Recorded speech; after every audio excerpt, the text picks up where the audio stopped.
And we are live for another edition of Fleetcast. And as usual, for the Doctor Who episodes, I am joined by the OG GM of 47, Ben. How are you doing? Hello. How are you doing? I'm good, you. Yeah, that was definitely a welcome. I keep thinking beforehand that was the voice that greeted me with the bear, and I was like, what is going on? Well, I could have got the bear out for it, to be You fair. could have, to be fair, because it was the voice. Yeah. So yeah, we've had some technical difficulties trying to set this up today. So it's been interesting, but it's not been my technical difficulties this time. Normally it's me. Um, Yeah, no. I thought that I thought it was a problem with my earphones, so I got the shiny new pair that I got just before Christmas because they came free with Call of Duty. And well, I say free. It was like you got £15 off the game and £10 off the things. The earphones were meant to be 25 to begin with. So yeah, Kind of swings balance. and roundabouts. Yeah. But yeah, so I got the nice shiny new pair out, which to be fair are a lot more comfortable. Um, and it turns out it was just an update had messed about with my settings, and you nearly got an F bomb there. Yeah. So yes, we've had some technical difficulties setting this up today, but we are here and we are very much wanting to review the Ascension of the Cyberman and the Timeless Child because they come as a duo, even though Timeless they're. Children was the name of the episode. Pardon? Timeless Children was the name of the episode. What did I say? Timeless Child, that was the plot twist. It's swings and roundabouts, Ben. Swings and roundabouts here. Yeah. But yes, so we are reviewing these two episodes. Even though Ben did try and sneak it into a triple bill, I firmly put my foot down and said, no, we are not reviewing the three episodes altogether. Yeah. To be fair, that was just because the episode before Ascension kind of leads into it, but It we does. can get away with doing it Yeah, standalone. I think if you were a viewer and you hadn't seen the episode before, I don't think it would have mattered too much because I feel it very much jumps straight into the action. The Um, only the only bit that you really lose going into this episode is the explanation of the half Cyberman. yeah, a shad, isn't it? I can't even remember his name Yeah, because it doesn't come up in this episode. yeah, it doesn't come up, but I think I'm gonna have to name him. I'm gonna have to name him because otherwise there's gonna be a lot Okay. of confusion, I think. And in traditional Blackadder style, I suggest we name him Bob. We could, but I think we should probably name him his name Ashad. Okay, I didn't think that was his actual name. Yeah, no, that is his name. That's the name he's given. I'm not sure. That tells you how highly I thought of this particular season that I can't remember these things. Well, I've been doing a lot of research and I've only just finished watching it about an hour ago.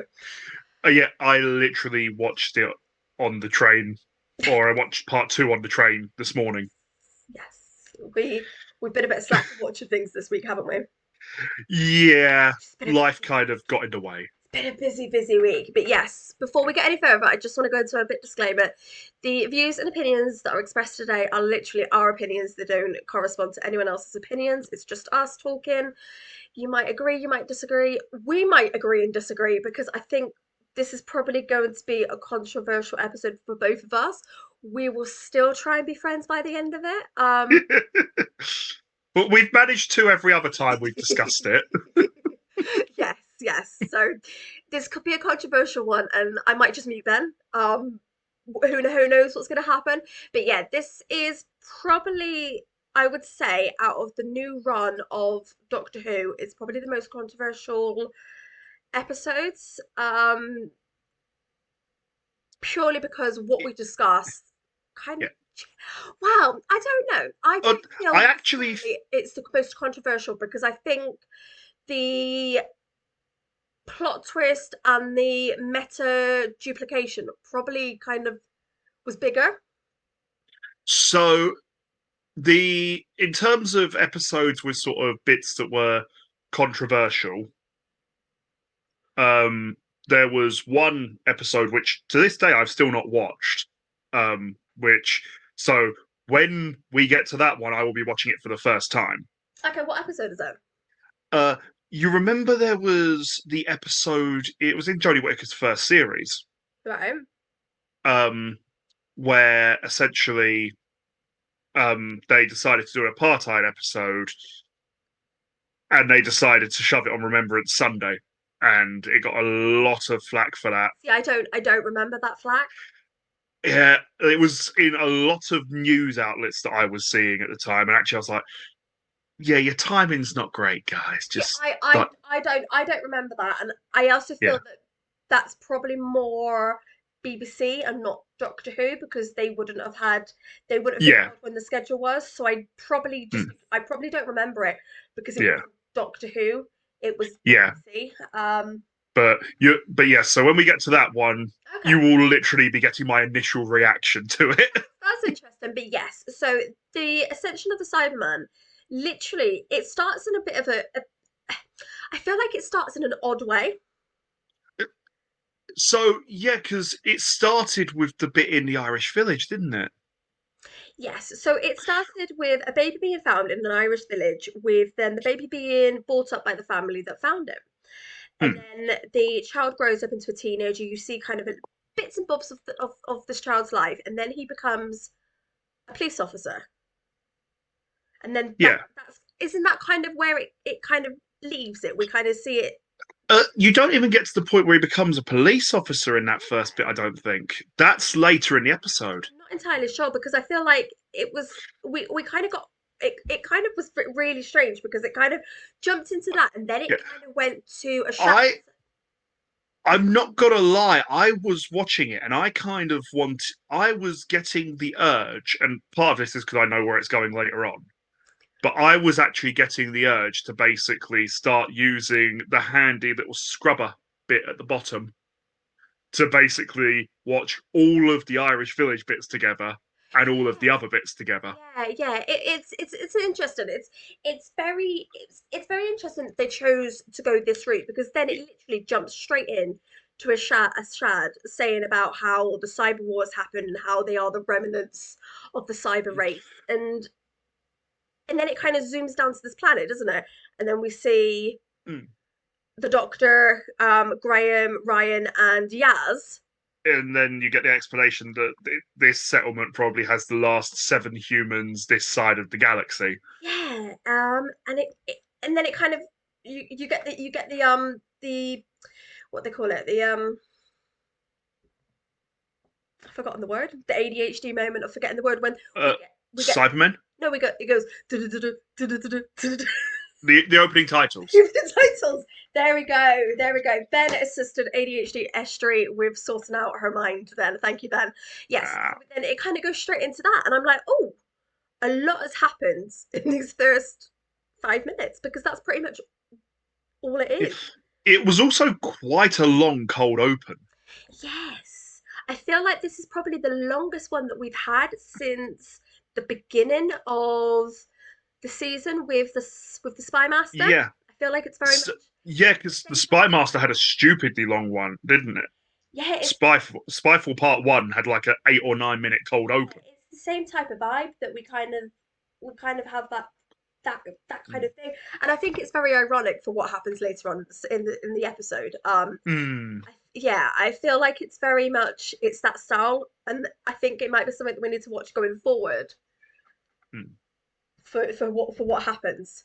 But Yeah. yes, so they have found the remnants of well, basically the last 7 humans on this side of the universe, and this scene I actually really liked, not Mm. because obviously humans being hunted to extinction, but the fact that we kind of get the cyber shuttles and it's so well done Uh, with the heads. I I did not expect the heads and them to be the cyber drones. They were right. So first of all, I got major Toclafane vibes from them. Yes, 100%. Sorry, that was me shaking the screen then. Sorry, people, I Yeah, got really excited. Yes, that is exactly the vibe I got, and I was like, oh my god, we should have realised then.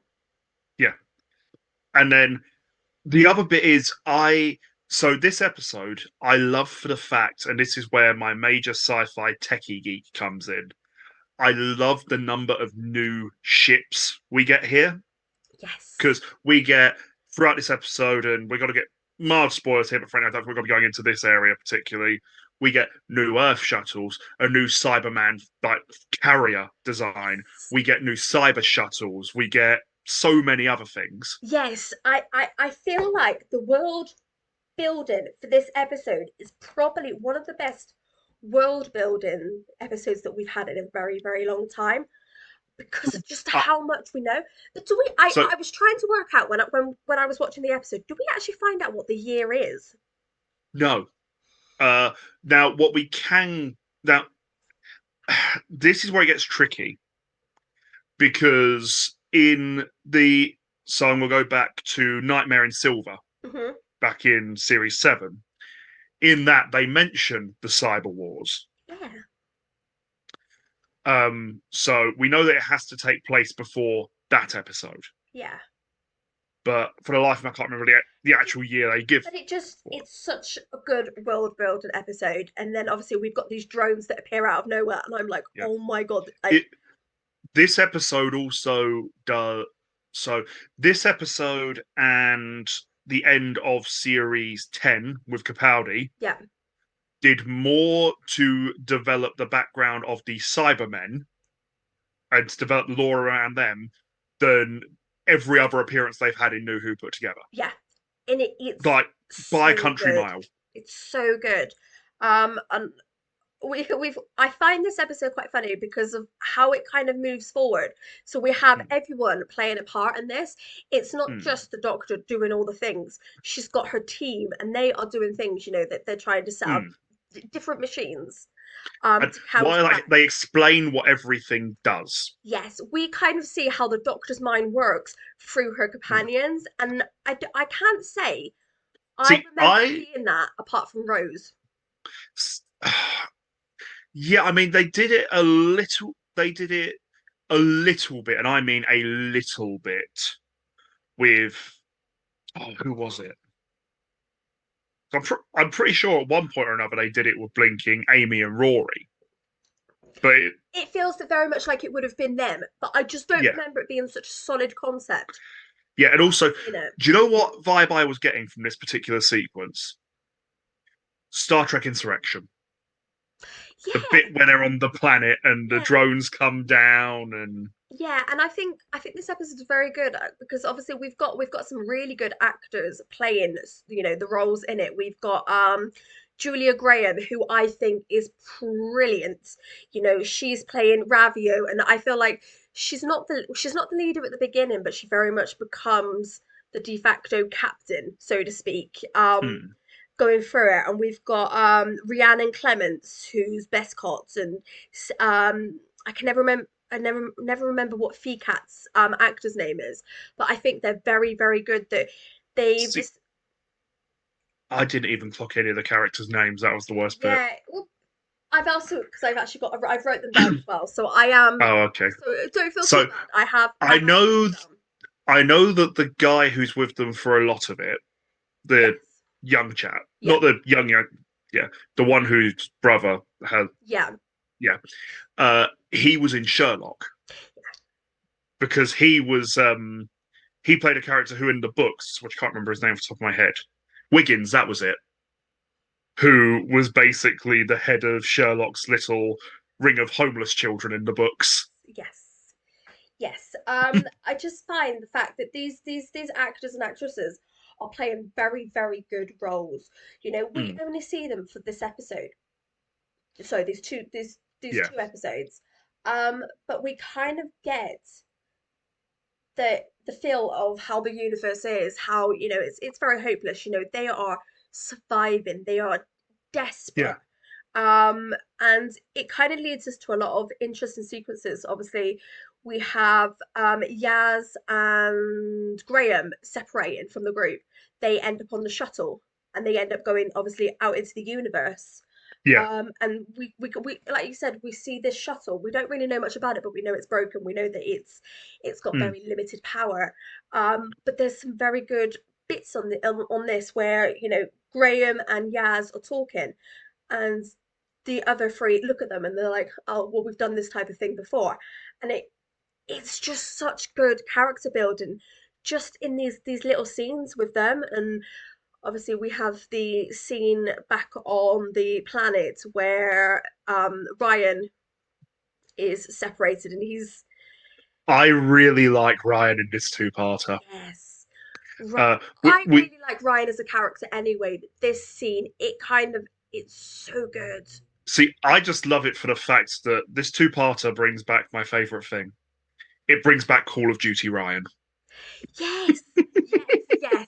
Obviously Ryan and the Doctor are a team with this lad that they obviously that has his father's been killed by Yeah, a shad because he was trying to be brave. And a yeah. shad has left him to basically tell the tale, to tell other humans what's coming. Um, Which I always find this really interesting because the more this Cyberman talks about his motivations, the more I think they are completely incompatible with his character. yes, it's Because yes, he, like, first of all, we have an emotional Cyberman. yes, And it's very much the same principle as the Borg Queen in Star Trek. The Borg Queen is incompatible with the Borg as a yes, concept, which is ironic because I've always said that the Borg are very clearly based on the Cybermen. yes. Yes, and yeah, I kind of get that vibe as well, especially because it, Ashad looks human. You know, he's got half Yeah, a helmet that's uncovered, and you can see that he has been human. and But he's got like a huge, he's got just like a shirt sleeve sticking out of one arm. yeah, it's terrifying. I feel Hmm. like this villain is probably one of the best ones New Who have created. Which I I know it might be slightly controversial, but I think it's terrifying for no, me because he is still technically human. He still yeah, has that human thing, and the fact that he turned around and he said, what did he say? He said he did it willingly. yeah, he chose that. He chose that, and it's terrifying. Like, Hmm. you know, it, It's yeah, I agree. He is probably one of the best original villains that they had for New Who. yeah, Um, so please note this cuts out Blinking the Master. It cuts out yeah, Davros. yeah, Um, but yeah, I mean, as you say, he is terrifying. Like the concept is terrifying, and also the Cybermen as a whole are a terrifying concept. yes, They literally chop you up, put you in this metal suit, yes, and then remove all emotion. yes. But here you've got one where you can see all of that on show. Yeah. It's like you said, it's the ball queen. Yeah, It's it. literally ball queen. Yeah, yeah. Oh, Which, it's yeah. terrifying. It's terrifying. Hmm. But this it kind of leads to quite a lot of confrontation between the Doctor and Ashad, and some of the funniest scenes where they're going back and forth, and the Doctor is saying that, "Oh well, I need to bill you for the counselling, because she basically puts the Cyberman through counselling in these 5 minutes, and it's hilarious, but it is terrifying. And then they obviously escape, and I can never remember what the kid's name is. I'm gonna have to look now. Ravio. Ravio says to them, "Oh, I know how to get us off the planet." And they do possibly my favorite thing in this episode is they steal a cyber shuttle, and you I, get this. I like the I like the Doctor's comment on the controls. I hate these controls. Yes. It's like plates, and it's like you have to kind of Yeah, and it's weird, but it makes sense because the Cyberman wouldn't have the dexterity that we have, so they have to yeah. kind of use their whole hand. It's it's so well worked out, and it's so Hmm. well thought out overall because Yeah. It it also, again, Star Trek analogy here. It reminds me of what we got in DS9 with the Gem Hadar ships, where they had to have the little visor thing yes, that doesn't make sense when you look at it initially. But it's like, well, they don't see the point in having a view screen. hmm They don't see the point in this. hmm And it's the same thing with the Cybermen here. yeah. They can't use a little button press No, system. they literally cannot do it, and it's so interesting. But we also find out more about the human race in this episode. That Ravio actually knows how to operate shuttles. He knows how cyber technology works because he's been Hmm. doing it since he was 4 years old. Because he was born in a time of war. Hmm. And obviously they get off the planet, and then the episode kind of then shoots back to Yaz Graham and the other three humans in in space, and this scene is I don't want to say interesting because I feel like I say that quite a lot because Mm, but this scene it kind of did chill me ever so slightly because obviously they're in this ship. It's a very small ship. It's a very small space, and Yaz kind of climbs up to look out the window, and all you see is Cyberman, parts of Cyberman, as it kind of It this it's a literal graveyard, yeah, it's literally what it's like the last battlefield of the cyber wars, and resisting the urge to throw in another Star Trek analogy because it's glaringly obvious. yeah, yes, yes, and it just yeah, it's I hate the word interesting because it is. I just feel like a lot of these scenes they have been so well thought out to to show us the state of the universe and to show us the cyber wars. We've not had much mention of other than the Nightmare in Silver. Did you say? Yeah, We've not had much mention of it. well, that's the first time it was ever mentioned. Yeah, we know about the Daleks wars. We know about the Time Wars. We know about all Yeah. of that, Uh, but we've not had that much look into it, and I feel like this Now, kind of shines a light on it. yeah, what I did find interesting here, and I'm not sure if this is they are trying to retcon or they just made a mistake in the writing. But back in Nightmare in Silver, of course, they bring up the Siberium, and Yeah, here they keep going about a Siberiad. And I'm like, yes, are these two separate things? Are they meant to be the same thing, but you're just mixing it up? Like, don't know. look, that's one thing that kept confusing me every time it comes up in the episode. Yeah, I'm yeah, just like, I can't, and I was watching, I'm like, I can't decide if this is meant to be going on about the same thing, which of course later on gets stuck in the doctor's head, yes, yes. or for the Um, doctor earlier on. But yeah. And obviously they it kind of goes into more detail about the fact they're looking for Shamas, which is a haven which will supposedly lead to a boundary, which is a mm, portal that sends humans to the other side of the universe, mm, um, where they cannot be followed by Cyberman. So obviously this is why the humans are here because they're wanting to do that. But their ship is very, very quickly breaking down. They are very much running out of breathable atmosphere, yeah, power, heat, all of this. And then they discover an abandoned cyber carrier, mm, which is amazing. I truly love the fact that we've got this ship. It just makes so much more sense. mm. The design is really good on it as well. Like, because it's it doesn't do what a lot of these ships do, where they over design it. It's very simple.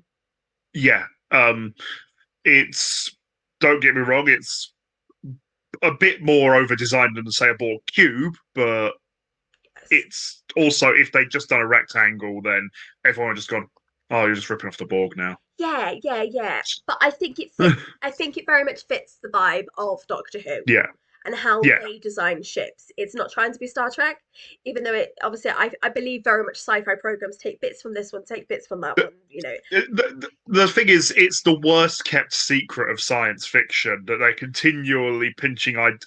Because I think I read something at one point that J. Michael Straczynski and the showrunners on, who of course did Babylon 5, and the Yes. showrunners on DS9 would legitimately have conversations about what the other Yeah, one had done before and go, "Oh, I saw that. Do you mind if I pinch it?" yeah, yeah. And to be So, fair, I think that's probably how the world works, there's there's no an old theory there's no such thing as an original idea, yeah, and there hasn't been for about 2,000 years. yes, yes. Um and obviously they managed to make it onto the cyber carrier. And then they decide to start investigating the cyber carrier and find thousands and thousands of Oh, Cybermen warriors. which see, I love this because here we get the first of two new Cybermen designs in this two-parter. Yes. This is the one that I like. The second one, I get what they're going for, but they over design. Okay. This this one, they've basically taken what we've been seeing since series 7, Hmm. and by literally changing the lines of the main suit ever so slightly and changing the helmet, Right.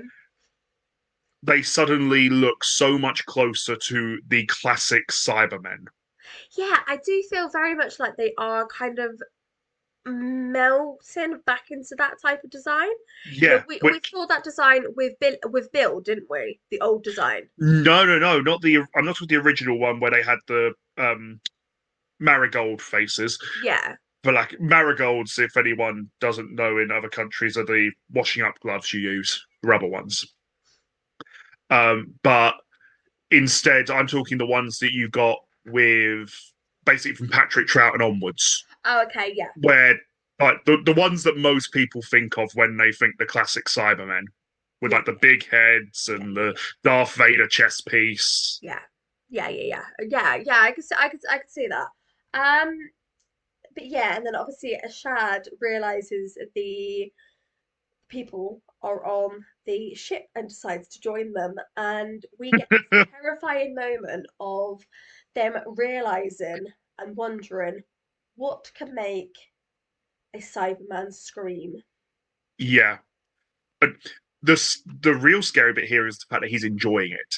Yes. Like he starts torturing this Cyberman and is visibly enjoying doing it. Yes, yes. And it is, it's a horrid scene, but it kind of does give you more scope on what this this creature is. You know, he's definitely not Cyberman, but he's definitely not human. He's something, Mm. I feel very much he's something completely new, and it's He's the worst of both worlds. yeah, yeah, he is. He is the worst of both worlds, and it's terrifying. It really, really is because oh no, and it kind of just it's horrid because then obviously you find out all these Cybermen warriors are in stasis. You know, they can be revived. Yeah. Um, and do they have many weapons to kind of deal with it? Which they don't. You. Um, so yeah. And then I very much like this episode because it flashes between two distinctive plots. Well, three actually, three distinctive plots. You've got the Irish town. Mm. But the thing is, the Irish town one, they could have actually made their own little episode out of. They could have. It could have been. It could have been an extra. You know, it could have been. But I think Like, at that stage, I don't think they were doing the extra things that they would normally do. yeah. So what I always thought the Irish town is that could have taken the place of one of the, shall we say, less interesting episodes Hmm. in the series. I could have done with it just being a short, maybe. I'm not. Yeah, I worked too. Yeah, like they've done like the Night of the Doctor and things like that. I could have just done it, had it as that. Best short ever. Yes, yes, best short ever. Um, but yeah, so we've got three very distinctive plots. We've got the Irish town, we've got the Doctor and Ryan, and then we've got Yaz and Graham. Mm, And it works so well because we do flash back between them all. mm. And obviously we And flash to the Doctor. the other thing I like here is in terms of who they pair people up with. I don't know how they manage this, but so you'll quite often get the Doctor and Ryan. You'll quite often get the Doctor and Yaz. You'll quite often get the Doctor and Graham. You'll quite often get Ryan and Graham, or Ryan and Yaz. But you don't get Yaz and Graham a lot. No, And and I'm they like, work. I don't actually understand how they manage to do the Doctor and Ryan on their own a lot without doing the other two a lot. Yeah, Because they always just send those two off in different directions. yeah. Normally Yaz goes off by herself and Graham goes off by himself. Mm. Or Graham stays with the Doctor and Ryan. Yeah, Or Yaz stays with the Doctor and yeah. Ryan. It just, but this, I find this the pairings really, really fun, and I wish we had more of it because Mm. it does work so well. You've kind of got Yaz, who is very feisty, but you've also got Graham, who's very, very supportive of that feistiness. You know, Mm. he is the best cheerleader. Yeah. The only gripe I do have with it, Hmm. and it's a gripe that I have with Graham quite a lot, they like to make him the butt of the joke. Yeah, and like when he And started the Cockney slang, I didn't like that because I was like, like, yeah, and later on in the episode, like they keep doing it, and sort of they keep trying to do these things where they'll do things to make Yaz look great, but in the process they'll make Graham the butt of the joke. Yeah, yeah, And it's just like you don't have to put him down to bigger. And actually, I wouldn't have minded if they subverted that a couple of times and go set it up so it looks like you're going to do the typical. Oh, okay, now we're going to take the mick out of him again, yeah, and then actually make her the butt of the joke instead. yeah. Hmm. It's definitely one of those ones that I don't think it's as even as it could be in the writing. I feel very much like Bradley Walsh is a little bit He more jack of he all got the short trades. end of the stick Yeah, but I a also lot of the feel time. very much like he's a jack of all trades. He tries to be this type of character. He Yeah, tries to be that type of character. I think it doesn't help the, and it sounds really bad, but in my opinion, he was easily the most interesting actor to watch in the regular cast.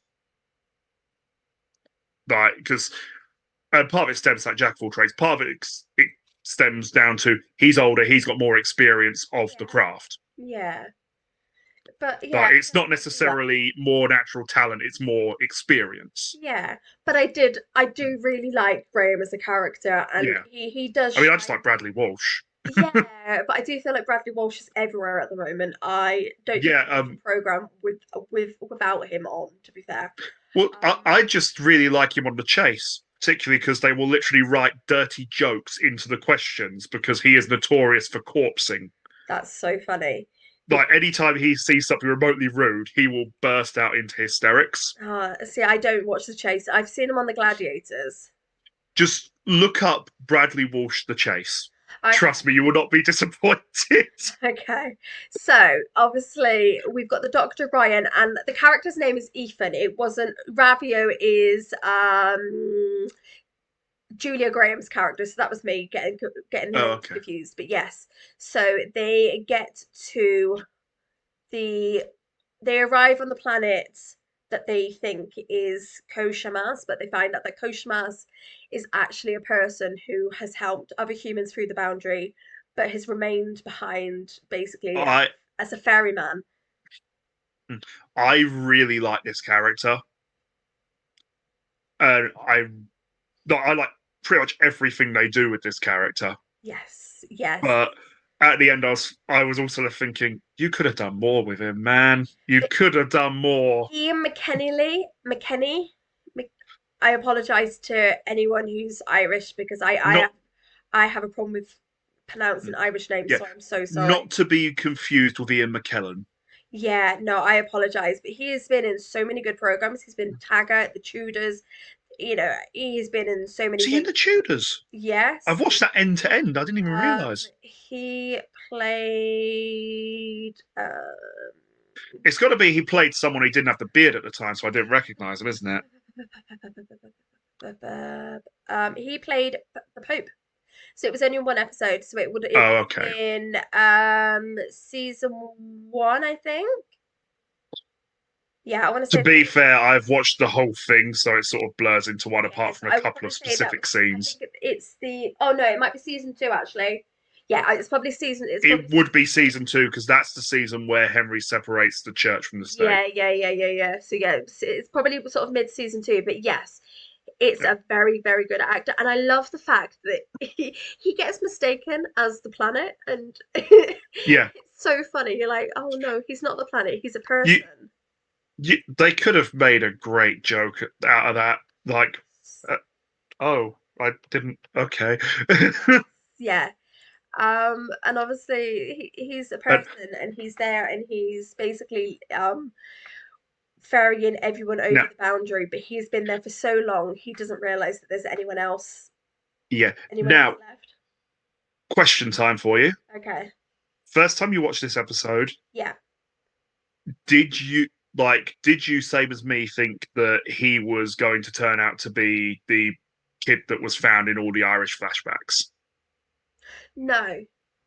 Okay, so that's No. just me then. I didn't know what was going on with the Irish flashbacks, to be fair. I It's just only thought because that we they kept getting them and then we get him there. And I'm like, oh, okay, so it's going to be him, and we're going to see how he Yeah, gets there. no, I didn't really know what was going on with the Irish flashbacks. I knew they must be important, but we'd been having them all the way through the season, hadn't we? Or we'd been having some type of, We've been having allusions to them. yeah. So They had I this didn't, was the first episode where they started doing them properly. yeah, I knew they were important, but I didn't really know how to connect them together at this point. But this is obviously, Mm. when did we get these episodes? So this was like 23rd of February 2020. And this was around the time that things were going a bit wrong in the world. Yeah, yeah. This was before the dark times. Wow. Well, Yeah, start of the dark times. I think this was roughly around the time where it did start to kind of get a bit real, Mm. shall we say. So Yeah. I don't really remember watching this episode. I knew I must have because I do Mm. remember parts of it, but I don't remember watching it in detail. Um, Yeah. So because last time I said about part one, like this part is one of the better episodes of the series, which I still stand by. But I was conflating it with the previous episode as well. yeah, and I was, I think that's easily done. They could have easily done this as a longer two-parter, and we wouldn't have noticed. mm, yeah, We wouldn't have questioned it. But yeah, I really like this character, but yeah, I didn't connect it with the Irish village at all. But I okay. think it's probably because I didn't recognize the accent at the time, because I didn't even recognize the accent. I just saw, oh, we got kid here, we got old man here, and went A to B to D. yeah, and obviously Ko Shamas takes them to the boundary, and the portal opens. Um, Mm, And yes, but then the scene cuts away, and we go back to Ashad and the Cyberman beginning to resurrect more of the Cyberman, and they try yeah, and attack the control deck where Yaz and the others are waiting. And the doctor's like trying to get hold of them, and then it kind of goes very, very, very quiet on the other end of the ship. mm, Um, Yes, and then obviously the doctor then goes back outside to. Well, she no, she's still outside, isn't she? She's not inside the tent. yeah. The tents. They're outside listening to it and watching it.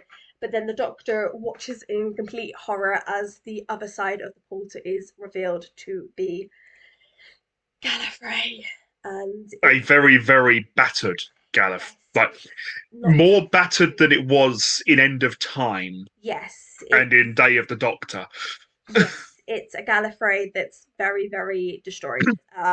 Yeah. The Sentinel is shattered. There's smoke. Well, There's there's actually towers that have broken down yes, inside it. it's certainly summer. Yeah. And then we get my favorite moment of this episode: the Master leaping Mm. that the Doctor should be afraid, very afraid, because everything is going to change forever. And then it ends, and then I'm like, oh, okay, So, first of all, very, very good cliffhanger. yes, Second of all, anytime Sasha Day One shows up as the master, I'm grinning from ear to ear. yes, And yes, even when I was watching part two, which I made no secret of, I do not like for reasons. yes, Pretty much every time he was on screen, I was still grinning from ear to ear yes. because he just has this infectious or like visibly he's got this visible glee that is infectious when you're watching him. Very much, very, very much. He is terrifying as the Master, but Mm. I really, really love him as the Master. Yeah, He is the just so good. the thing is, because right, first of all, I'm gonna preface this with this is not a put down on Michelle Gomez's master. She was very, very good as Missy, but Missy, for all of their attempts to make her a version that would specifically be a foil for the 12th Doctor, she would have worked very well as a catch-all master. You could have put her against any one of the Yeah, Doctors. yeah, Uh, Whereas Saturday One, they've done very much what they did with John Sim. which is they have made a basically dark mirror for that specific Doctor. Yes. Yes. Because obviously with John Sims' Master, he was quite like they even lampshade it in his first scene where he's just regenerated and he is literally doing his own take on David Tennant's bit with the new teeth. Yes. Yes. Yes. And I with can Saturday One, I can actually agree on that. That this Doctor is designed specifically for this well, Doctor. this master's designed for this Doctor, yeah. Yeah, I can definitely see it. Like you could put him against other Doctors, but it wouldn't be quite the same. Yeah, it's Because also the way the two bounce off each other is very like the two actors have great chemistry on screen. yeah, they really do. I do not think in this episode there is any bad scenes. Um, There are slow scenes, but there aren't bad yeah, I scenes. don't, my personal opinion, I do not think there are any bad scenes. I think this is a very, very well done episode. The only reason it doesn't get a 5 from me because it's going to get a 4, which I will put on the screen now. Yeah. It's fine with What are the measuring sticks this time? Okay. Oh, I didn't do the measuring sticks, did I? They are Cybermen. Oh, Oh, okay, so I sorry. guessed it right. It's Ashad. It's Ashad, Cyberman. So this episode gets 4 from me. The only reason it didn't get a 5 because I felt it was rushed. I felt Yeah, this part was rushed because I feel like they very much wanted to jump to the next episode. yeah.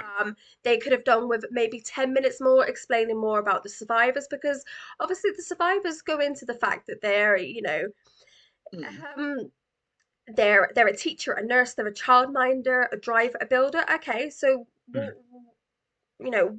what about them? It's not we don't find out any more specifically about them, and I think it would have been a lot nicer to increase the world building. Yeah, I'll agree with that one. And the thing is, this is something where I get it. They basically needed cannon fodder Hmm. or like red shirts, but they should have trimmed down the number of survivors they started with Yeah. and just not killed as many off. Yes. Because the problem is they then spend time trying to get you invested in the ones that they're killing off as well. Yes. It's like, no, start us with a total number we end up with, and then kill off a couple of them, Yeah. leave maybe one or two total left. Yeah. So, what's the score from you for this episode? I'm giving it a 4 as well, purely because although, as you say, there aren't really any bad scenes, again, the pacing feels a bit off at times. Yeah. Um, it's as you say, it's very clearly an episode that wants to get to the next part of it. Yeah. Which is unfortunate and unfortunately is a bit of a trend in the two parts of Doctor Who. Particularly at the back end of the episode, they start to rush because they want to get to the next part. Yeah, yeah, yeah, yeah. So I can agree with that. So, shall we move on to the second part? Yes, Okay. So, I feel like I need bourbon to go in this now. uh, yes. Well, yeah. It's the second part. Yes. I'll preface where it's not as bad as I remember. Okay, well that's slightly positive, I guess. I mean, I was telling you this morning my observation on it. Like, yeah, I'll go into it at the end. Okay, yeah, I think it's probably better to go into it at the end. Yeah. So the next episode, basically, it's another episode which is very much a cold start. The Doctor is persuaded to join the Master on Yeah. Gallifrey. Although what I love is this time we get no cold open, we get just the previously on and straight in. Yeah, yeah, yeah. There's just literally it just jumps straight into the action. And the Doctor is basically forced to enter the Matrix. And the Master wants to. Not by having a thing plugged into the back of her neck. Yes, yes. It's yeah. So she's basically forced into the Matrix, and she is shown the secret history of Gallifrey, and Mm. basically the natives, which are called Shoberguns, which it's quite First nitpick. Well, yeah, That you could have just called them Gallifreyans. you've got a lot. But You've got a lot of nitpicks with this episode. So yeah, yes, I really like this concept. Okay, and I know so you are very much going to disagree. But go on. I like this concept, the fact that we find out that Gallifreyans are not the natives of Gallifrey, and that it's all basically a bit of a lie. We find out that Well, obviously, well, no, we find out that they're all genetically modified. yes, yes, but it's built on a lie, should we say? Yeah, the irony is we basically find out that the Time Lords have the same backstory as the Daleks.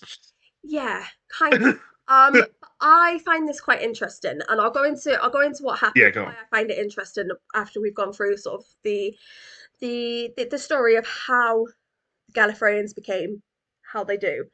So the native Soberguns, they send a space explorer out into the universe called Tecton.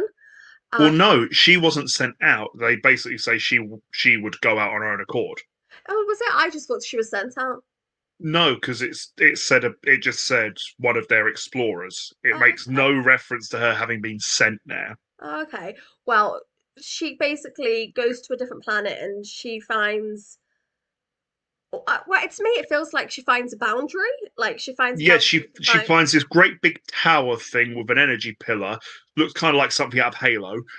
And a kid, yes, there is a child just there. just random kid there. Yeah, Yeah. but she doesn't. But she doesn't kind of look into why the child's there. She doesn't. Oh wait, shoot, we skipped the end of the previous episode. Did we? Yes, the end of the previous episode was the last part of the Irish flashback, which actually makes the Irish flashback make sense. Oh, okay. Go on then, you. The bit where you get, so for whatever reason, you then have him as an old man, the baby now as an old man. Yes. And this was the part where I realised I was wrong in my idea about him. And weirdly, no one else there has aged, only him. Yeah. Yeah. And then basically he gets met outside by his father and a police constable Yeah. who say they need him to come with them. And then they're sort of thanking him for his service, or they give him a clock. Mhm. Well, he's given a clock in the ceremony, but then they wire him up to a machine, which you will notice very visibly, and his reaction also mirrors a chameleon arch. Yes.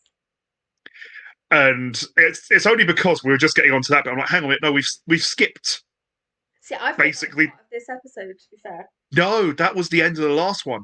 Okay. I'm pretty sure that's like the second to last scene of the episode. That's the bit before the master comes through. Okay. I didn't think we get to that part yet because that was the I'm scene sure. because that was obviously that was the scene where obviously as a police officer he's shot on the cliff and then he kind of wakes up and he's fine. Yeah, that was in part one. Was it? Oh, see, Yeah, because all the Irish village was in part one. okay. I thought some of it crossed over to the. No, Okay. the you get flashbacks to it, Okay. but the first time we see it was in part one. So yeah, you get the bit where he's shot off the cliff and then he's fine. Okay. Oh, I, Um, I thought I thought it was all. I thought some of it was in this episode, but yes. I am 99% sure that it was all part one. It's all right. I'm not one of those that's going to argue on something that does happen. It doesn't matter the order Yeah, of it. yeah, So yes, so the Doctor is forced into the Matrix, and obviously they're going through the history. yeah. Um, and it's kind of just yeah, the Master is going through what's happened and what he's done to Gallifrey, and we find out that Tectuan basically kidnapped this child, which as a parent who, if you find a lost child, you would then I, start thinking, well, where's this child's parents, and you would look for them, but no, yeah, Tectuan literally well, takes the yeah. child. Right. What she does here, ironically, is what Jonathan and Martha Kent did with Clark Kent. See, Jonathan and Martha Kent slightly different. They found the child. You know, they Well, knew that the child was from somewhere else, but this well, child, she knows this kid's from somewhere else as well, but she's right there at the boundary. She doesn't like. yeah. But it's what I'm getting at is no, I'm not saying that it's fine when they do it, it's fine when she does it. I'm actually saying both are kind of horrifying. Yeah, it's horrifying. As a mum, like if someone takes my child and then tries to bring this child up as their own, yeah, it's Without horrifying. even trying to find out where they are from in the first. Like, if you try and find out where they're from, and then there are no records, and it becomes the same as basically a baby left outside an orphanage, Yeah, then that's a different story. yeah. But when you just find a random kid somewhere, you try and find that kid's parents first and foremost. Yeah, yeah, it's all kind of weird. And then you've got the scene where the child is hurt and then regenerates. And then this Yeah, child then becomes a science experiment and goes through what, yeah. four or five regenerations? That's Which terrifying. again, ironically, brought me to because the whole backstory that they give here does give me major vibes of Superman. Hmm. Purely because random kid gets found, random kid has special abilities. But it basically goes down the path that unfortunately I think Superman would go in the real world, which is that kid would become a lab rat. Yeah, and obviously she kind of stutters the child to Right. then discover its regeneration capacities. No, let's not sugarcoat it. She basically murders this kid repeatedly. Well, yeah, It's and horrifying, but that's what obviously she's doing. she then changes the DNA of the Suburgans to basically transform them into the Time Lords. And then Mm. they choose to limit the Time Lords' regenerations to 12. Which Um, this is where my bugbears start to come in purely because in the classic series they established that regeneration was an ability that Rassilon came up with, yes, and but that he was the one who actually imposed the limit of 13 I think regenerations. this is all around the myths because I was watching something last night, or maybe I was watching it this morning, I can't remember. Yeah, Is the Okay, so I'm gonna have to jump ahead a bit because it all connects. yeah. So the scene where the timeless child is basically greeting two Time Lords. Mm, One of them is Rassilon, mm. and one of them is another person that I can never remember. But Omega? it could be. I'm not entirely sure. But obviously, this child is basically meeting them with they've got the big outfits and all of that. That is meant to be Rassilon. So that is where they create this mythology Mm, around the regenerations. So basically, Gallifreyan culture, mythology, history is basically all a lie.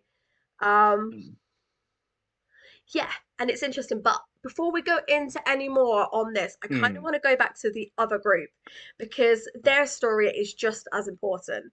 So we are back on the Boundary Planet, and you've mm. got Graham, Yaz, Ravio, Yed Lamari, Bescott, basically trying to keep. Fight off. Yes, they are trying to keep themselves safe from Ashad and his Cybermen. And Um, this is where they come up with a slightly creepy idea yes. to basically open up a load of Cybermen, take the organic components out, turn them off so that they're not going to get all Cybermanified, Yes. and then wear them as suits. But it's a good scene. I really do find that this is, The idea is great. yes, It's horrifying, but it's yes. great. But the imagery in this scene where you've got Yaz and, um, Yasad is literally in her face and she's crying, but she's also trying to hold her breath so that she's not Mm, discovered. And then Graham is very much, you can see the sweat going down his face where he yeah, is trying to not do the same. It's such a good scene. It is very, the very tension tension. here is Yes. palpable. The tension, and then obviously back on the boundary planets, you've got the Cybermen. Call of Duty Ryan. Yes, and we've got Call of Duty Ryan, which is possibly one of my favourite parts of Ryan, that he literally brings up this experience, which I find quite funny because I feel that very much if anything ever came to Earth now, we would be reliant on the teenagers who have played Call of Duty. Either Like, that or they'd all run away in the face of an actual yeah, dying I thing. feel very much, But it, because it was literally, I think it was the Ghost Monument, like Jodie Whittaker's second episode, where you get the bit where Ryan gets the gun to fight off the robots, Yes. and they're like, "Are you sure you can do it?" He's like, "Don't worry, I've played Call of Duty. Yeah. Oh no, It's don't worry, I've played a lot of Call of Duty." but I really like the scene. Obviously, um, Koshimar, and Ryan and the other lad, they're running through these tents trying to fight off the Cybermen, and Ashad is like, if you don't come here, we're gonna kill him. So obviously they're starting to run towards him, and you hear a shot going off, and you're like, no, no, but then you realize that actually some Cybermen have shot some Cybermen. Hmm. And then the part where Yaz takes off the helmet, I'm like, yes, You get just him. Power Rangers it. It was very, very, very Power Rangers. And then this is another one where this is the one that I think they should have flipped on its head. Okay, 'Cause you remember earlier I mentioned they keep making Graham the butt of the joke. yes, And just once it would have been nice to see Yaz the butt of the joke instead. they could have done I that. think a better joke would have been have him take it off just fine and just have a try and take it off, go, my hair's caught in it, Yeah, and make that like rather than I can't get this hat off because yeah, also it's a helmet, not a hat, dude. Like you, he's not an idiot, but yes, this scene seems to make him out to be one. Whereas having her go, I can't get it off, my hair's caught. yeah. First of all, you're not putting the character down in any way. That's something that legitimately does happen. I get the haircut quite often, so yeah, Yeah. So you still get that same comedy, yeah.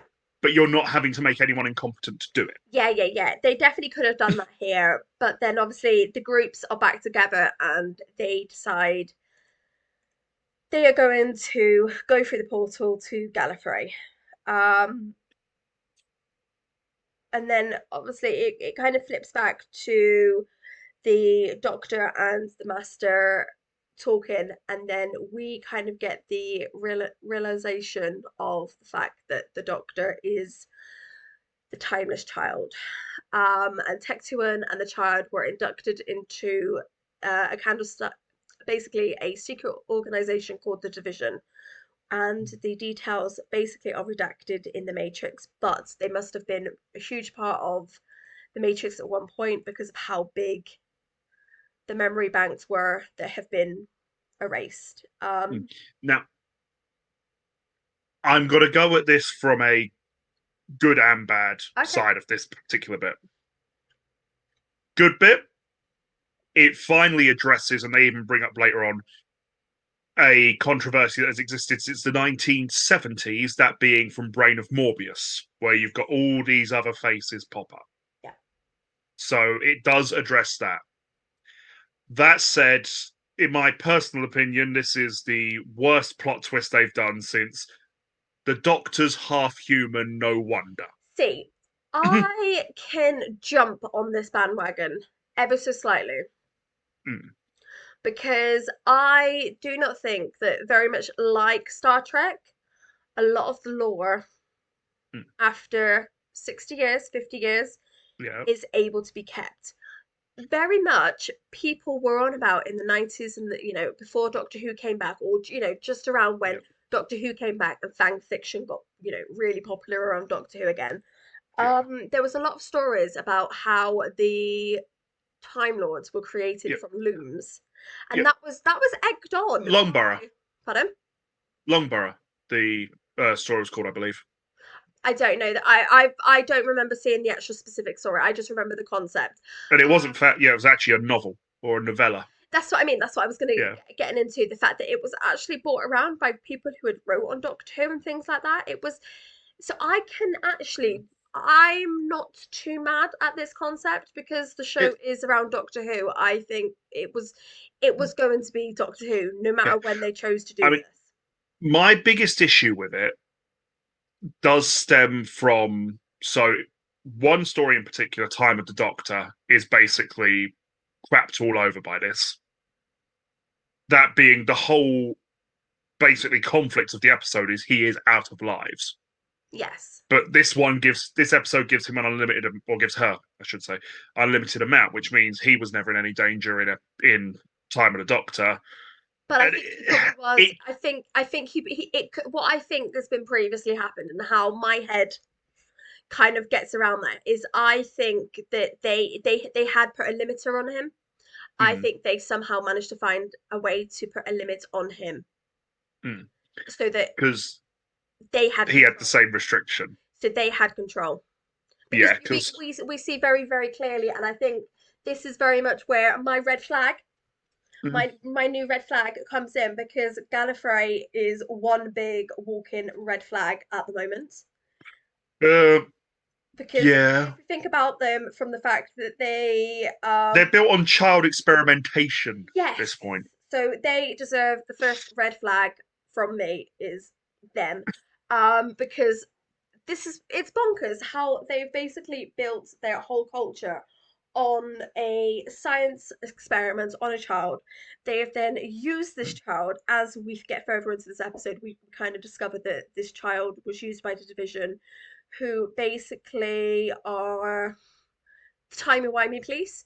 They interfere But I into don't even things. think they're that. They're blinking timey-wimey CIA with black sites and Section everything, by Section the sounds of it. 31. Section They, 31 of the yeah, time. they are literally Section 31. Yeah, they are very much that kind of vibe, and they have basically been using the Doctor for who knows how many years.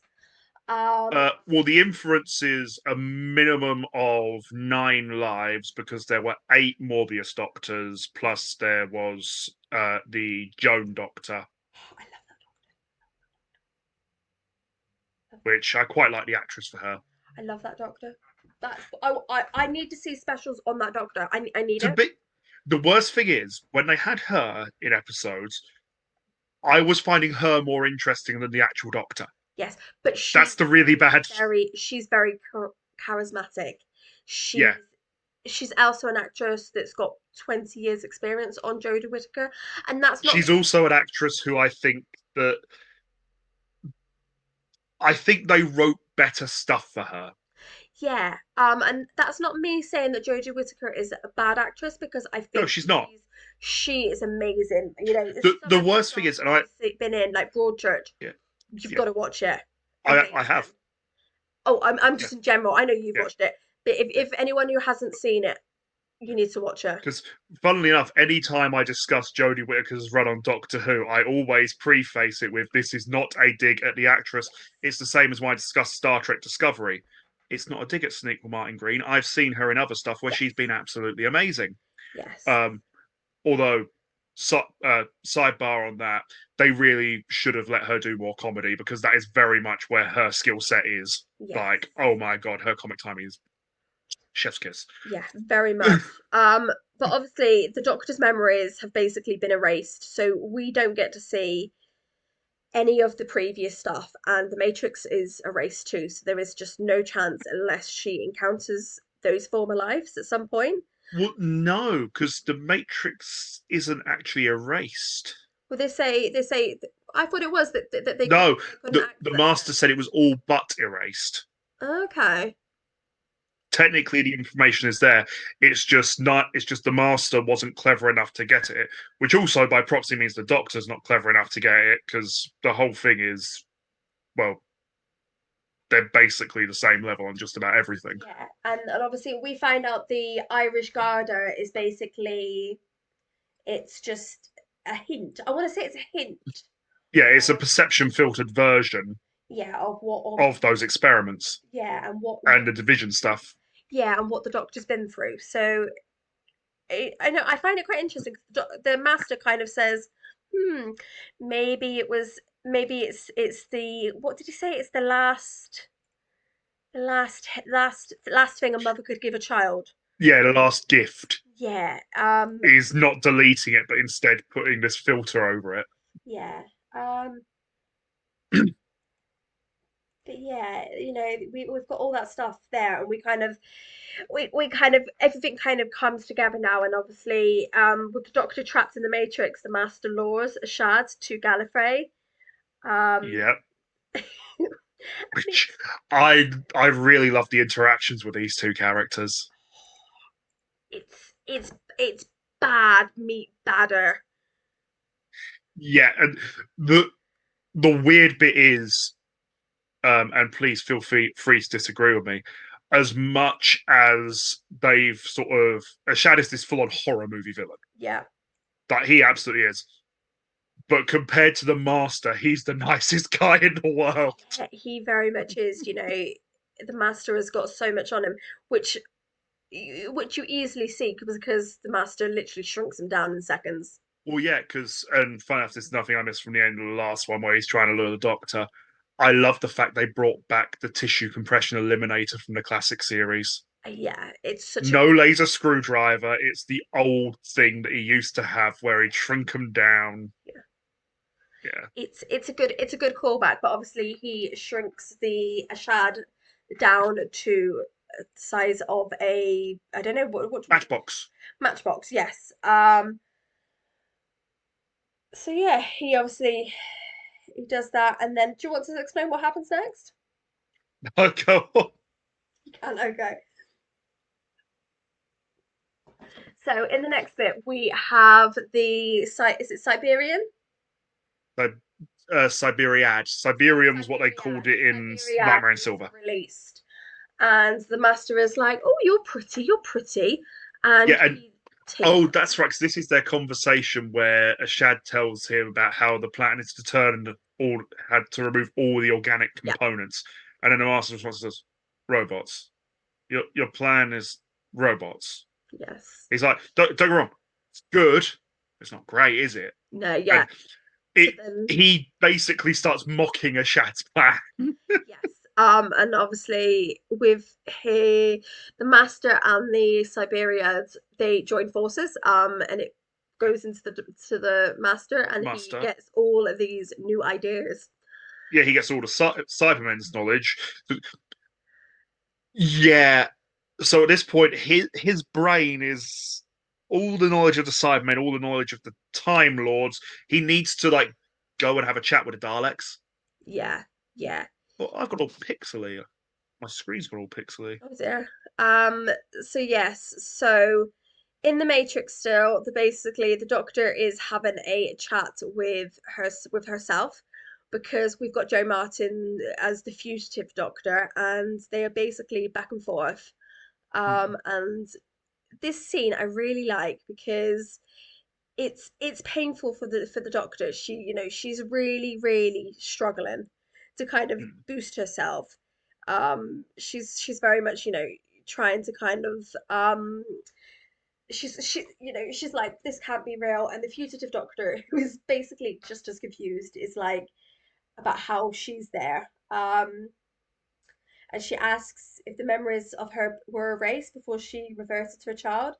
But Hmm. Joe Martin's doctor doesn't have answers for her, but she states, however, how has the doctor ever been limited by the past? And it's just such a good scene. Um, when the doctor can't think of how to escape, she keeps trying to focus on her go the one thing you didn't understand, and the doctor's like, I just didn't understand, I didn't understand. And the fugitive doctor suggests that she should blow the Matrix mind, and this is such a good scene where we literally get flashbacks to everything. Hmm. We get. I'm trying to look at this so I can get them in order so that I've got them in. I've got them in order. Let me have a look. Oh, do.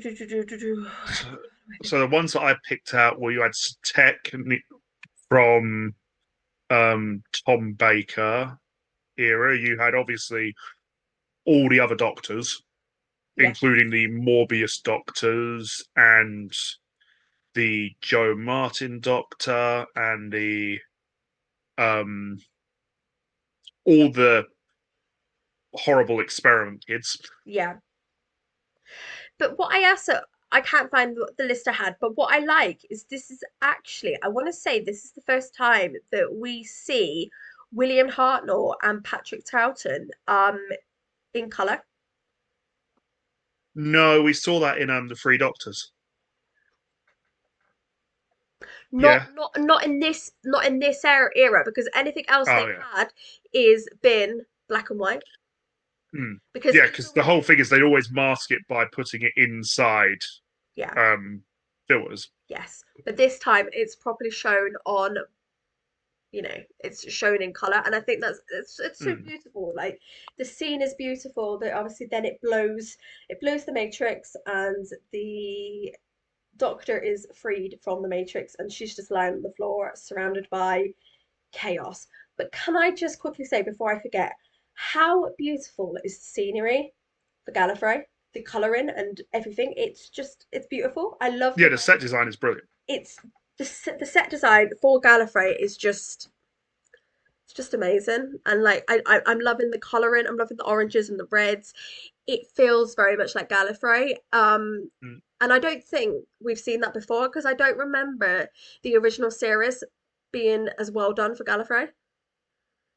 So, I know they were limited by obviously what they so could do, but Gallifrey in the original series was just basically lots of whites and golds and just trying to make it look all ornate while also being quite. It was almost clinical. yeah, Um, Whereas here it's completely different. It's actual. You still got that same baseline color palette, yeah, but there's all this detailing. There's all like the extra stuff there. yeah. I don't remember it being quite as pretty. I'm gonna say it in a It polite wasn't. way, as pretty as we've seen sort of in this episode. I'm almost gutted that we're not gonna be going back to Gallifrey for a while because I think the sets for it are beautiful Mm, and the costumes from what we saw like of the Rassilon, and it's got to be Omega. I'm going to say it's Omega.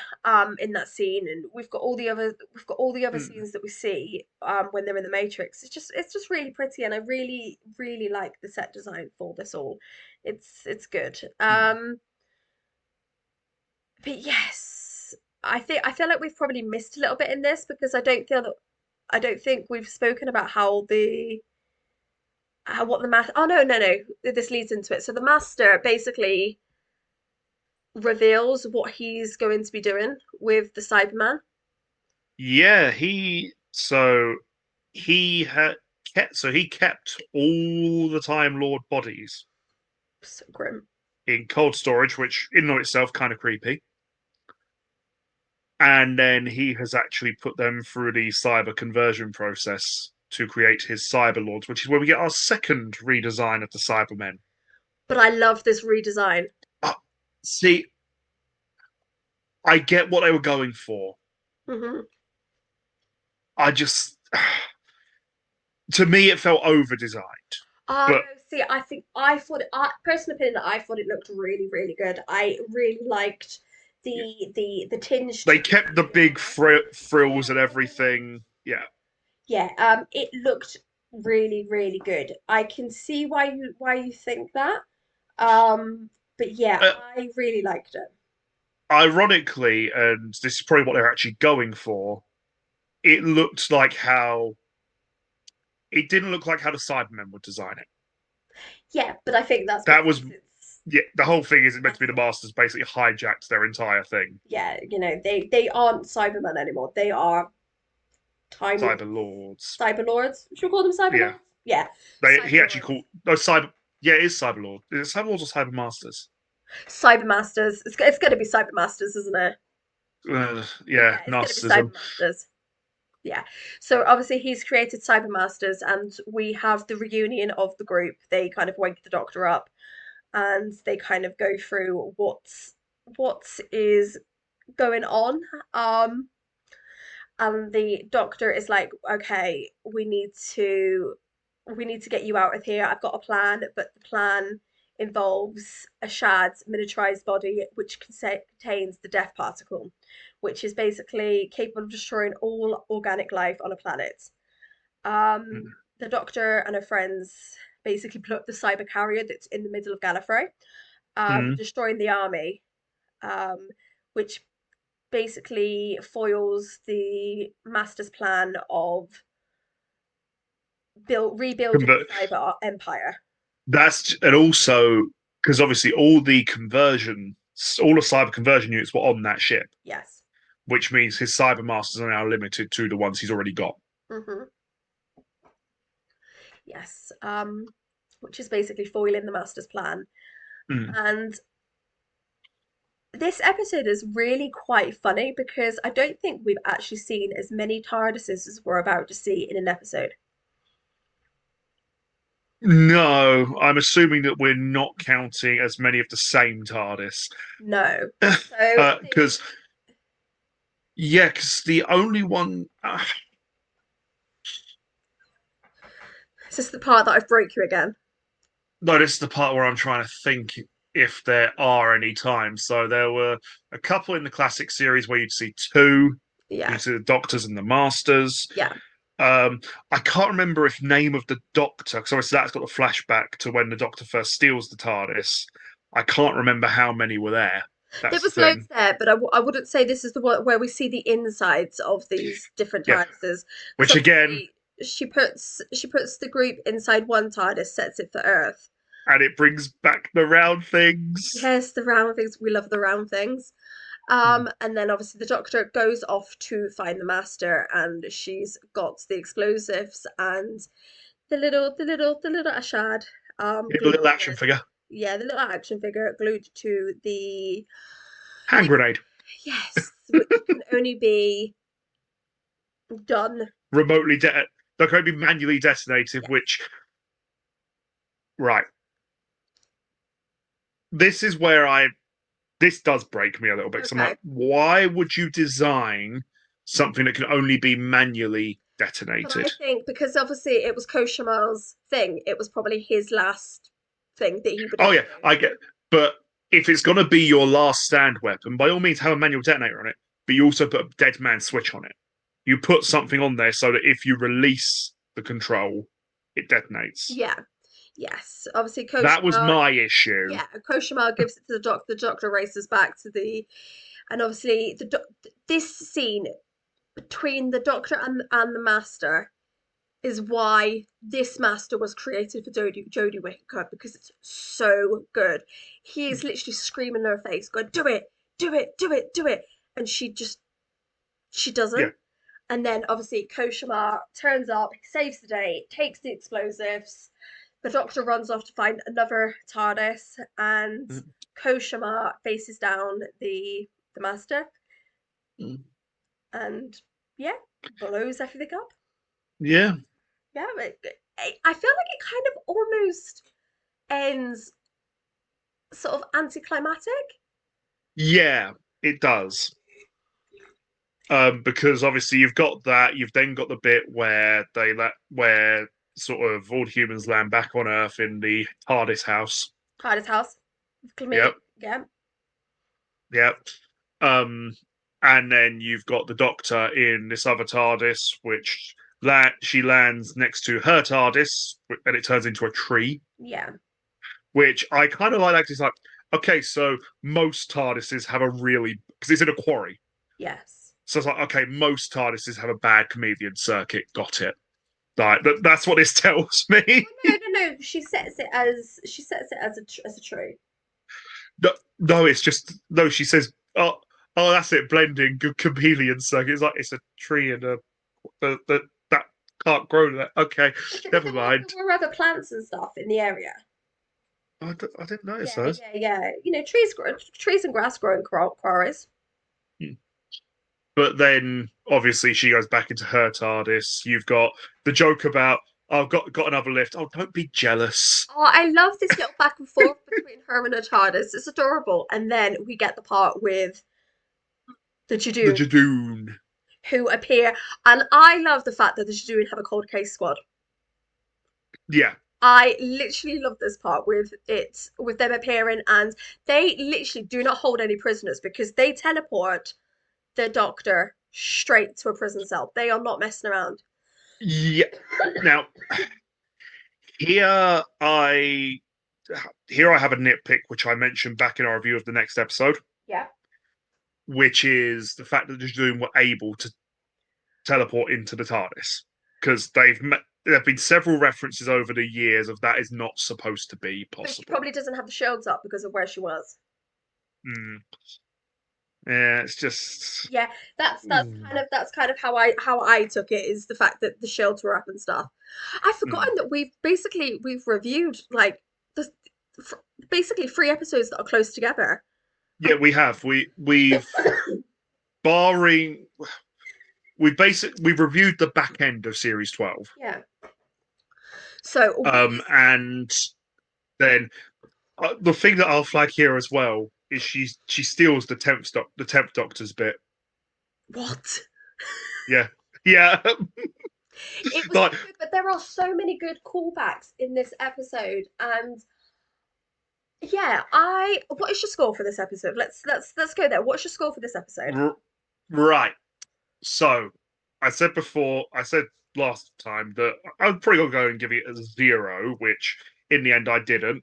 I think it's got a lot of good qualities, Yeah, but as I was saying to you earlier, it feels like some aspects of it. First of all, I don't like the fact that it does take a bit of a dump on sort of a lot of the classic stuff. hmm, But I don't like the fact that some of the ideas they use feel, shall we say, half baked. okay, And it feels like what they should have done is just put a little bit more time, a little bit more thought into it. Ironically, make this second part its own two-parter. yeah, Because again, the pacing does suffer. yeah, Um, so that combined with aforementioned issues, I am going to give it a 2. okay, Because I don't think it is a bad episode. I think it's got a lot of the elements to make a good episode. They're just not quite put in the right order. yeah. And the score for this episode is Cybermasters, Ooh, more because Cybermen. I really like the Cybermasters. So That's fair my enough. score is actually going to be 3. Okay, I thought you were going to score it higher. I'm not going to. No, I kind of looked at this episode very much in the same kind of view as you. The pacing felt all over the place. Um, Yep. I scored it higher on the visual side because I love Yeah. the look of the Cybermasters. I love the look of Gallifrey. I think the scenery in this episode is absolutely stunning. And Ironically, the one point, and I'm excluding the interior of the TARDIS here, but the one point that I cannot take off of Jodie Whittaker's run is the visuals are generally very, very good. yes, As I say, that TARDIS interior notwithstanding. I think they, if we were visually just going on visual, this would Yeah, be a 5 out of 5 because I think yeah. it's absolutely stunning. But I think some of the story points are a little bit too controversial for me, and there are Mm. too many red flags from the Gallifrey lie, which is just how I'm going to refer it, to Tecton Fine. being Doctor Who's worst mother. Um, What are you talking about? She was an amazing mother. About yes. as good as Khan's mother. Wow, yeah, yeah, yeah. So I just think there's just too many points for me to score it any higher, despite the visuals working for it. I don't necessarily think the pacing's too bad. I just feel very much like the last 15 minutes were rushed. If I think it could have done with. I think it could have been. I think it could have been better done as a Christmas episode where we get slightly longer. fun fact. Hmm? So, because obviously I watched the iPlayer this morning. Yeah, You're right there. yeah, Yeah. yeah. I'm good. This episode is actually 15 minutes longer than the previous one. Didn't know that. That makes sense Part why I kept thinking to part myself, one I was enjoyed it. 48 minutes. Part Okay. two is an hour and 5. Didn't know that. Didn't even but I literally, as I was, trying to interrupt you and say, I that now explains why I kept thinking to myself, going, I've been watching this for a while. Yeah. Yeah. The problem is they put so much in the front end, which a point that I will give it, like positive, it didn't do something which, funnily enough, Russell T Davies mentioned in a behind-the-scenes thing at the end of series 3, Yeah. where so often Doctor Who two-parters will give you a big cliffhanger at the end of part 1, and then Doctor fixes it in the first 5 minutes of part 2. Yeah. This one, it takes 2/3 of the episode for Yeah. it to get fixed. Yeah. The problem is they spend so much time on that they then have to rush the climax. Yeah, and that's very much kind of how it felt. And I think I'd forgotten how this episode had gone, because obviously the by the time it came out, so it came out, when did it come out? It came out, it would have been, February 2020. well, no, it would have been March. So it would have been Oh, March. that's what right before So yeah, so it's literally right before, 2020. Dark I Times, yeah. think probably this is where we were getting the daily announcements. We were getting all of this. So No, this is just before. But well, anyway, we didn't start getting announcements till I think it must have been around this. It was, well, either way, it was all over the news. COVID was all over the news, and daily life was coming a bit weird, shall we say? mm. But yeah, this episode could have done better. But I don't necessarily think it's the worst episode I've reviewed. It doesn't quite have as many red flags as the episode of the animated series and the shapeshifter. I've only had to use my red flag once, and I've not used any of my other flags. Yes, you showed me all the flags I yesterday. did. I'm going to show everyone else actually. So, um, anyone who's seen the animated series, I'm like, I'm going to get flags, and I said to Ben last night, I've got my flags ready, and he was like, flags? What? Because I decided I'm going to have flags, and Chris very helpfully helped me go through them and decide what we're going to do. Got my blue flag. I can't remember what this one's for though, because I don't think we decided on this. So I think It, the blue flag is still up for debate. We've got my green flag, which is hope. mm, We've got my yellow flag for very dodgy behaviour, but not quite a red flag. We've got my red flag for dodgy behaviour. yep. And then we've got my pink flag for flirting or love. So, is it bad that I really want to just I really want to suggest that you just label them 1 to 5 on the bottom of the handles, and the numbers that I'd give each one. But I've Pink got is them. 1. I know what they are. They're for me. If you want to get your own flags, I will send you the flags. But Oh no, it's because the color palette. Exactly what I said to you last night, and you said not everything's Power yes. Rangers. So we had a conversation about this last night, and I was going through the colours, and Ben was like, "Oh, it's the Where's zero black? one." Yeah, and I was like, "Ben, not everything is about Power Rangers. Sometimes Amazon just send me stuff, okay?" So yeah, so these are my flags. They will be appearing in episode reviews or movie reviews when we do them. But I do need help thinking on what my blue flag is going to be. So if anyone has a suggestion on what my blue flag could be, let me know. But yes, Awesomeness. awesomeness.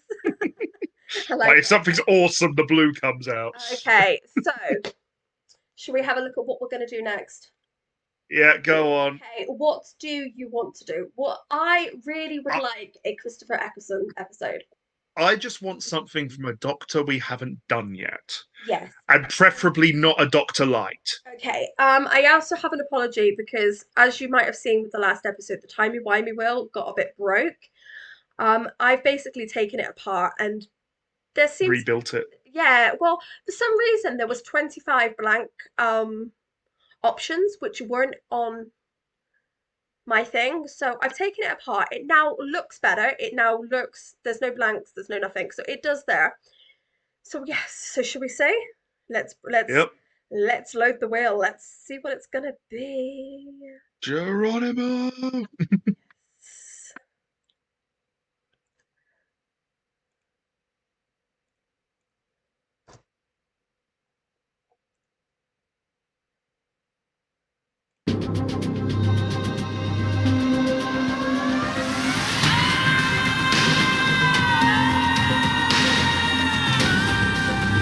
Oh no. I don't like this. Okay. So that tells me Christopher Eccleston. No, I thought it was gonna be Christopher Eccleston, but season 2. That's David Tennant. Okay. Fear her. Not the worst episode in series 2. Yes. So do you want It's to up there, but it's not the worst. read out what it Uh, is? to be fair, I could pretty much give you this one from memory. It's the one where you've got the scribble monsters around the time of the 2012 Olympics. Ah, okay. So it's not a Dr. Light one, but yes, I remember It's this the one episode. after the Doctor Light, Yes. because So hang it's on, the the synopsis here. When the TARDIS lands in 2012, the Doctor plans to show Rose the London Olympics, but on a nearby housing estate, a desperate mother is hiding her daughter's unearthly powers.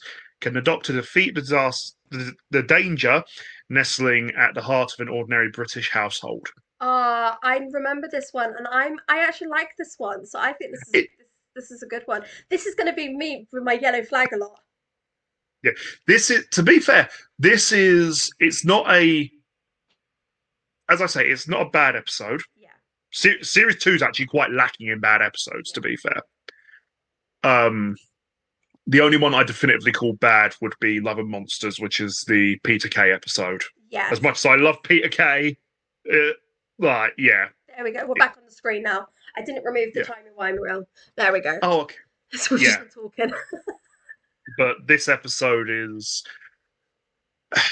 it's an interesting one because it doesn't really tie into anything apart Yes. from one very brief moment, which I'm not going to get into. Yes. It That's is the one very moment.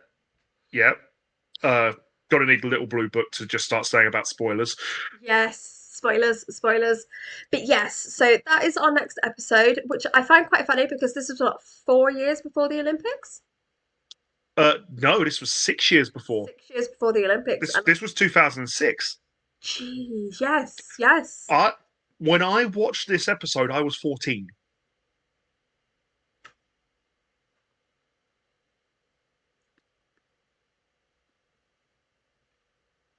I would have You been you were clearly 12. It's fine. 17, Yeah, I maybe. was trying. No, I must have been 17 or 18. Yeah, it was. I believe. Hang on, I just had it up. Uh, Original air date the 24th of June 2006. God, yeah, I was 17 or 18, I don't know. Yeah. But yes, so that will be the next episode that we review. So Mhm. I think we'll leave it there for now and stay safe, keep writing, and we'll see you next time. Bye. Bye.